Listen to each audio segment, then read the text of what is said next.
Hola, buenas tardes, bienvenidos a la segunda transmisión en vivo. Hoy vamos a charlar sobre un tema bastantes veces confundido con otro tipo de causa, que es la condensación y las patologías.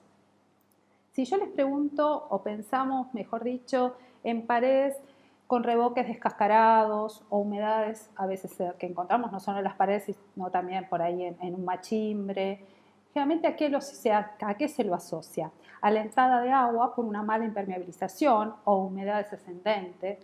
Pero vamos a ver que muchas de las veces que pensamos que es por esa causa, por una mala aislación hidrófuga, o por la entrada del agua, una filtración en el techo, en el caso de un techo, es el problema de la condensación mal resuelta.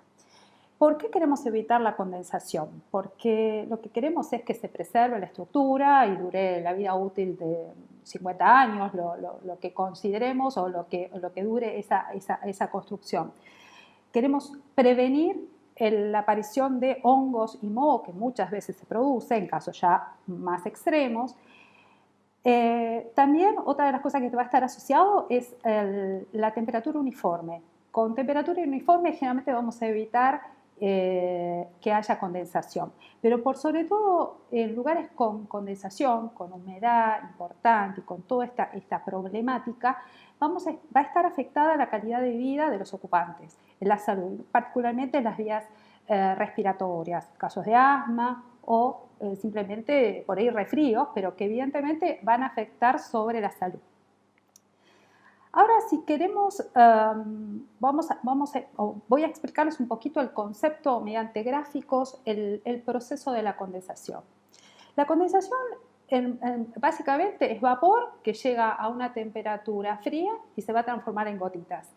Un caso que vamos a poder ver rápidamente es teniendo invierno afuera, 0 grados y 20 grados en el interior, y el cerramiento, que puede ser un techo, una pared o un piso. En este caso siempre lo vamos a ver en forma vertical para hacer un poquito más sencillo en el ejemplo visualizado, pero sucede lo mismo. Pensemos que esto podría ser perfectamente un hormigón, una losa, un bloque, cualquier tipo de ladrillo, de cementicio, podría ser un machimbre con chapa.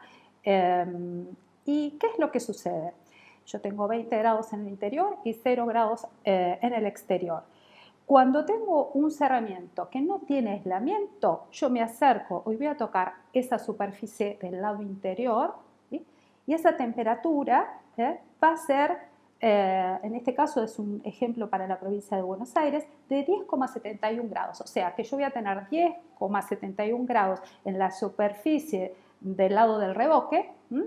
Y por dentro de esa pared hacia el exterior va a ir bajando la temperatura. Pero, ¿qué sucede? Lo que yo hablaba era del vapor. El vapor, un vapor súper conocido y generado es el que generamos nosotros con la respiración. Y ese vapor, en el caso, por ejemplo, de esta solución en provincia de Buenos Aires, condensa a los 14,38 grados centígrados. Quiere decir que en la superficie interior de esa pared, que también podría ser el mismo techo, está por arriba de la temperatura real de la pared. Entonces lo que va a producirse ahí es la condensación superficial, que lo vemos y pensemos en un vidrio en invierno, un hormigón o una chapa, esas gotitas que caen. Eso se llama condensación superficial. ¿Cómo? Bueno, de ahí hacia afuera, digamos, pero hacia adentro del cerramiento, todo eso va a estar totalmente también condensado. Quiere decir que va también a brotar hacia el interior. ¿Cuál sería el primer paso para resolver esto? Es subir la temperatura superficial del lado interior. Entonces, cuando yo agrego aislación térmica, esos 10 grados que yo tenía, ¿se acuerdan? En 10 grados casi 11 en la superficie, suben a 17,84. Están por arriba de la temperatura de condensación que era de 14,38. Quiere decir que al agregar aislación térmica, lo que hice fue tener una temperatura más alta que la de condensación. Quiere decir que no se va a producir condensación superficial. Pero si estamos hablando que esa solución, por ejemplo, pudiera ser con ladrillo, aislación y losa, ladrillo, lana de vidrio y hormigón, placa de yeso, lana de vidrio, estoy hablando de adentro hacia afuera, placa de yeso, lana de vidrio, ladrillo, tela, lana de vidrio, ladrillo, son todos elementos porosos. Quiere decir que el vapor va a atravesar la barrera, la placa de yeso, va a atravesar la lana y va a llegar a un punto donde la temperatura del muro va a ser por debajo de la temperatura de condensación. Entonces lo que se va a producir es condensación intersticial. ¿Se entiende? Son todos materiales permeables al paso del vapor. Entonces, ¿cuál sería la solución para evitar que ese vapor entre dentro de ese cerramiento? Es ponerle una barrera de vapor, o sea, que tenga resistencia al pasaje de ese vapor interno que tiende a salir. La barrera de vapor tiene que estar del lado interno antes del aislante, porque así voy a tener la barrera donde no hay condensación, ¿no es cierto? Entonces, barrera de vapor, aislación, cerramiento. ¿Qué es lo que encontramos muchas veces en el mercado en soluciones? Este es un caso de un techo donde tengo aislación, se compró un producto que tenía barrera de vapor, pero además de estar muy mal instalado porque está recortada la aislación térmica. Acuérdense que el otro día en la primera transmisión hablábamos que lo que queríamos, o mejor dicho, tenemos que evitar que la aislación esté cortada. Además está muy mal instalado. La lana de vidrio, para que ustedes sepan, cualquiera sea con barrera o sin barrera, se corta con una trincheta, con un perfil o con una regla fácilmente de un solo corte y queda perfectamente, no solo visualmente, sino en condiciones óptimas para la instalación. Pero básicamente acá hay un concepto que se ve muchísimo en obras y mal hecho, es la barrera de vapor por el lado donde no tiene que estar, o sea, hacia arriba. ¿Sí? Veíamos que tenía que ir hacia el interior. En este caso, ¿qué se va a producir? Cuando tenemos el aluminio, la condensación se va a producir previa al aluminio. En el caso de los tirantes, por ejemplo, ahí se van a producir en las clavaderas. En el caso donde falta ahí aluminio, se va a producir la condensación en la chapa. Esto lo vamos a ver ahora como estábamos yendo antes con unos gráficos en forma vertical. Este efecto lo vamos a ver con los 0 y los 20 grados. Teníamos el gradiente térmico de temperatura de interior a exterior, que decíamos de 17 grados. ¿Qué sucede si la barrera la instalo del lado incorrecto? O sea, la instalo después de la aislación. ¿Qué va a suceder? No voy a tener condensación superficial, pero sí a unos centímetros, dependiendo de cómo venga la humedad ese día, voy a empezar a tener condensación en el aislante. Y por supuesto, seguro voy a tener condensación sobre ese aluminio. Queda claro entonces que la barrera de vapor siempre va del lado interno. ¿Cómo podría yo considerar, o nosotros en Isover, qué barreras ofrecemos en nuestros productos? Ofrecemos barreras de aluminio y de polipropileno. Aluminio, que vamos a ver que algunos van a ser lisos y otros reforzados, pero particularmente es una combinación de aislante con barrera de vapor, de aluminio o polipropileno, que son casos que estamos respondiendo todas las instancias hidrotérmicas. Pero como nosotros pensamos que no es solo un pilar térmico o de sustentabilidad o acústico, la seguridad es importantísima, por eso nosotros tenemos estos dos tipos de barreras de vapor que no solo responden a todas las exigencias que tenemos en diferentes partes de nuestro país, sino que frente al fuego son incombustibles o de muy baja propagación de llama. Otra de las características que tenemos que tener en cuenta en una barrera, que decíamos que bueno, tiene en su instalación, es que sea hermética. O sea, tengo que tener hermeticidad, porque por cualquier intersticio el vapor va a ingresar y va a llegar a una superficie donde la temperatura esté más fría y vaya a condensar. Entonces, por eso nuestros rollos vienen con una solapa longitudinal de 10 centímetros y eso hace que haya un empalme de 10 centímetros entre rollo y rollo. Nosotros lo que recomendamos es que se coloque una cinta de las mismas características. Pasando a los usos, ¿en qué tipologías? Bueno, muy diversas, desde viviendas, locales comerciales, salud, oficinas, recreación, todo tipo. Estamos de frente a esta problemática de la condensación. Si vamos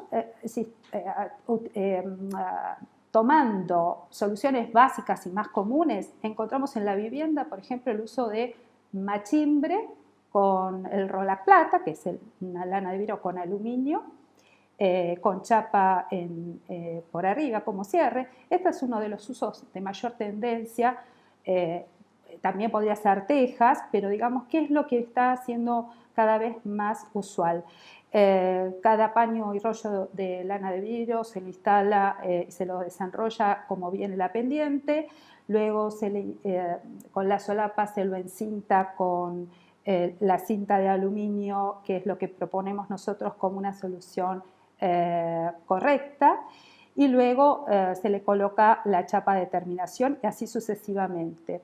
También tenemos la posibilidad de aislar, o mejor dicho, tenemos la posibilidad, como también son usos bastante cotidianos en la actualidad, es instalar la aislación antes del cielo raso. En este caso es un cielo raso, no como un machimbre. Y lo mismo, necesito una lana de vidrio con un aluminio que veas en el interior. Y siempre solapando todas esas juntas y encintando ¿para qué? Para dar continuidad a esa barrera y que no haya posibilidad de ingreso de ese vapor dentro del aislante. También hay otra tendencia que está cada vez más marcada, como les decía, es el uso de la vivienda de la estructura metálica en un cielo raso suspendido, con chapa en el exterior, pero también muy emparentado está las soluciones para tinglados a grandes superficies, donde ahí lo que vamos a tener generalmente son estructuras de mayores luces, pero es igual. Lo único acá es que el producto, el 90 y pico % queda a la vista. Y tenemos ahí la posibilidad de tener terminaciones de color blanco, además del aluminio.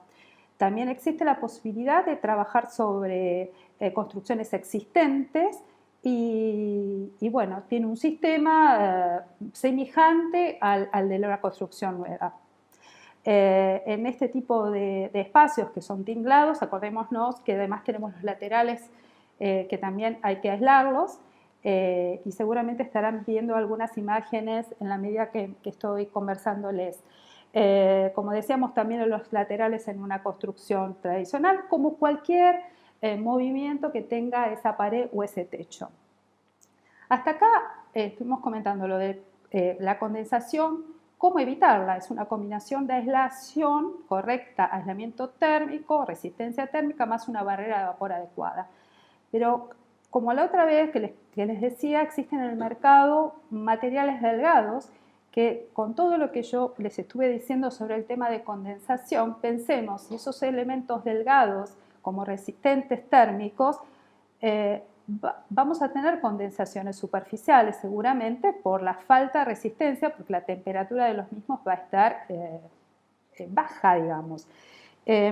Por otro lado, estos productos delgados a veces o no tienen barreras de vapor e incluso, aunque fueran de aluminio, vamos a ver que por qué no serían suficientes, porque les falta aislación.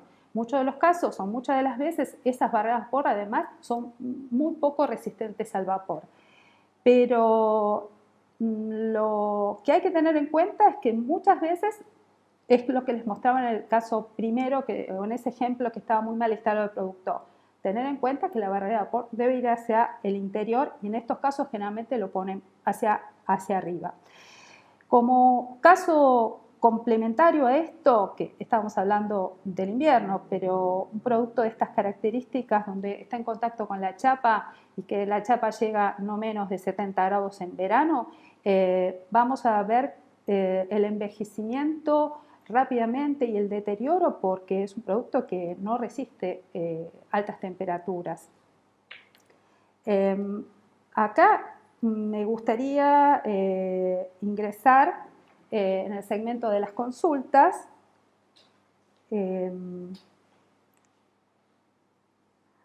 Acá tengo Carlos. ¿Qué pasa cuando no tengo solapa en alguno de los lados o por recortes?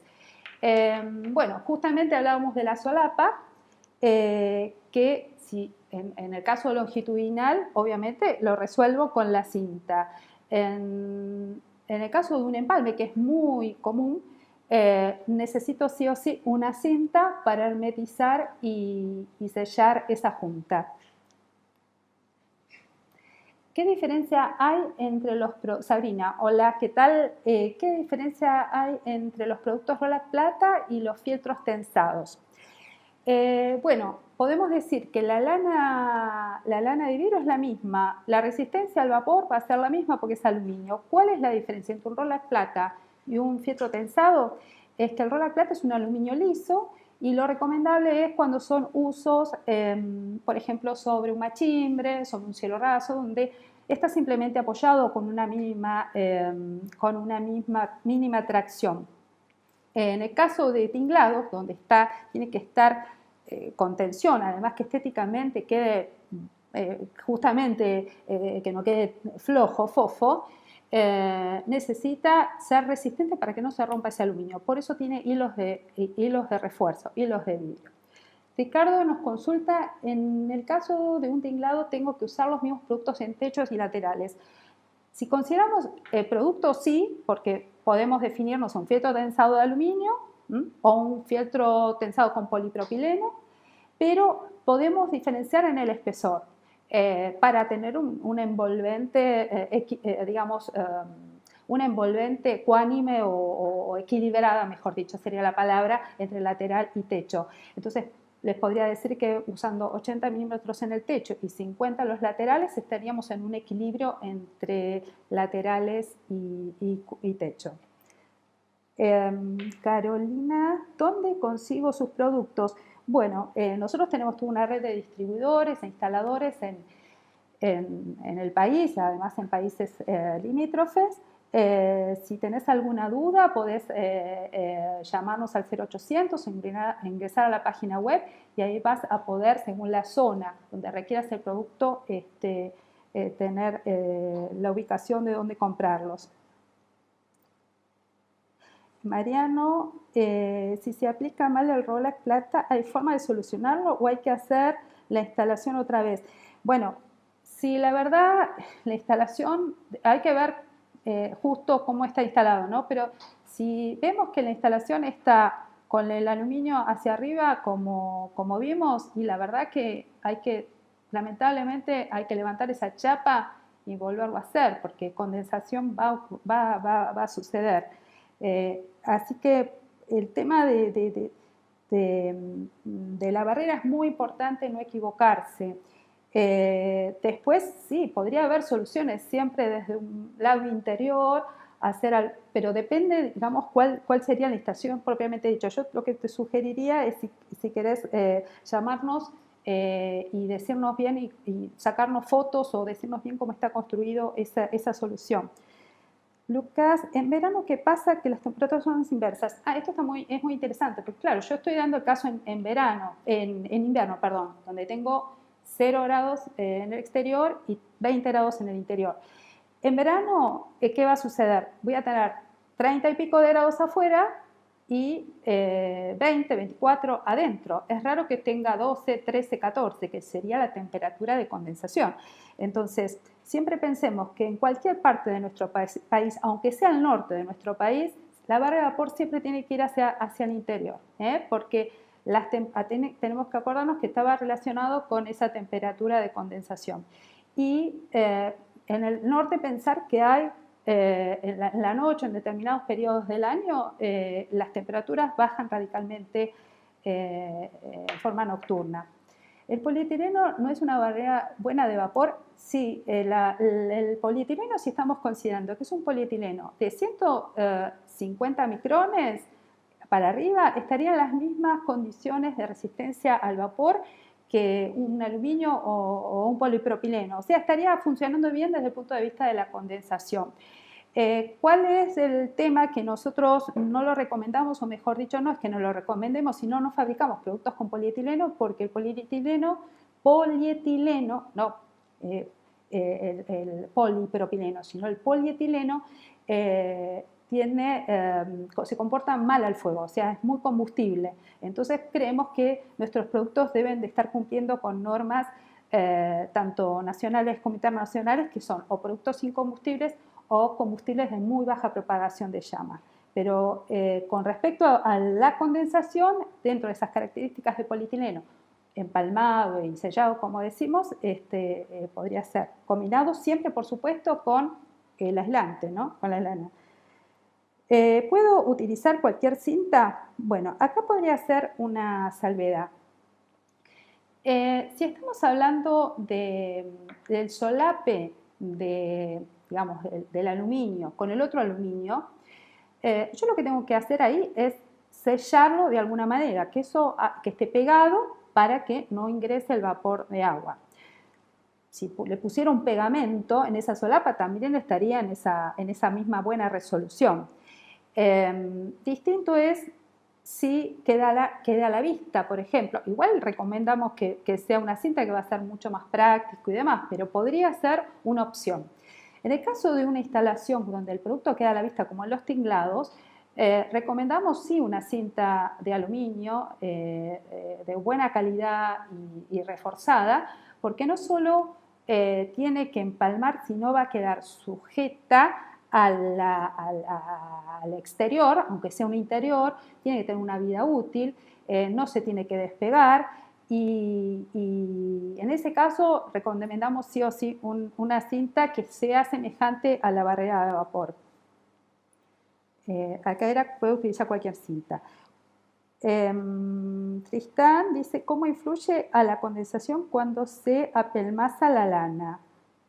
Bueno, cuando se apelmaza la lana, si dentro de los espacios de aire pasan a ser aire a agua, evidentemente va a ser más conductor.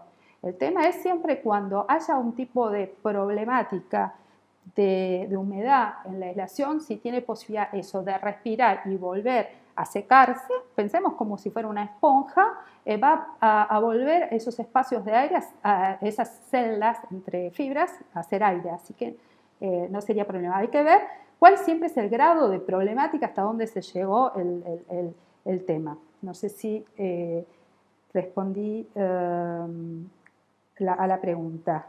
¿Qué material recomienda como barrera de vapor? Yo creo que ya comentamos sobre el aluminio, que tiene que ser de 7 micrones, 8 o 9 micrones en adelante, y un polipropileno. ¿Qué pasa con la humedad del baño y las cocinas? Bueno, este es un tema, hay que pensar lo siguiente igual. La humedad excesiva o el vapor generado en una cocina por cocinar con ollas y un baño con ducha y demás, todos los espacios, sean esos como puede ser un dormitorio, un estar, etcétera, necesita una renovación de aire y una ventilación por un tema de salubridad diariamente. Así que yo por poner aislación o barrera o no barrera y demás, el vapor generado por la ducha o por las hornallas lo tengo que liberar a través de la ventilación. Esto es para que se entienda bien, la condensación estamos hablando, es el vapor que generamos en la mayoría de los casos por respirar nosotros, que al saturarse y llegar a temperaturas frías condensa. Pero todo lo que es excesivo de vapores por exceso, además los tenemos que ventilar y evacuar hacia el exterior.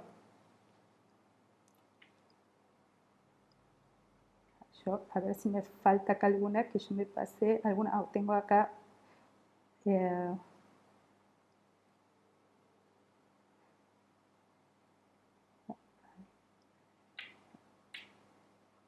pasa la humedad, esto de los baños,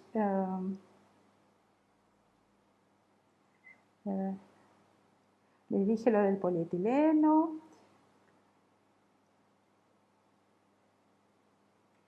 Bueno, ya creo que he evacuado todas las preguntas. Acá estaba yendo y viniendo con los distintos comentarios, pero creo que he respondido a todos. Acá me quedó una. El producto tiene mejores resultados en paredes de placa de yeso o ladrillo o es irrelevante.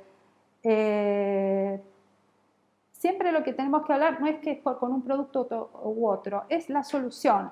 O sea, si yo tengo que hacer una solución con ladrillos, probablemente pondré ladrillos, aislación y otro elemento. ¿Cuál podrá ser? Otro tipo de ladrillos. Estoy hablando hacia el interior. Podré poner una placa de madera. Otra solución que podría ser una placa de yeso. También puede ser una solución totalmente en seco y ser todos elementos secos desde el exterior hasta el interior con la aislación. O sea, no pasa cuál es mejor o peor. En realidad es la combinación de los materiales. Y lo que sí les puedo decir que desde el punto de vista de aislación térmica, lo que va a ser siempre el punto para resolver la resistencia o lo necesario para esa solución de techo o muro va a ser la aislación. El agregado de un ladrillo un poco más o menos de espesor, una placa o más de placa de yeso en cuestión térmica va a ser muy poquito lo que vaya a aportar. Así que siempre es lo mismo que si estuviera hablando de una losa. Obviamente en un hormigón voy a necesitar un poco más de espesor de aislación, no mucho más, pero un poquito más que en un ladrillo. Pero generalmente estamos hablando de espesores de aislación, dependiendo de las zonas climáticas, pero no varía mucho los 80 milímetros que necesito en un techo de chapa, con un techo de losa o con un machimbre y una chapa. Lo mismo que en una pared. Las paredes, según las soluciones, necesitaré, dependiendo la zona bioclimática, 30 milímetros, 40, 50. Depende del mix. Digamos que lo peor podríamos decir que es la combinación con el hormigón, pero como necesidad mayor de aislación. Pero no es que va a haber un gran cambio entre un caso y otro. Bueno, espero que les haya sido útil. Vamos próximamente a seguir con este tipo de transmisiones y les agradezco el haber estado allí y bueno, cualquier cosa que necesiten estamos a vuestras órdenes. Chao.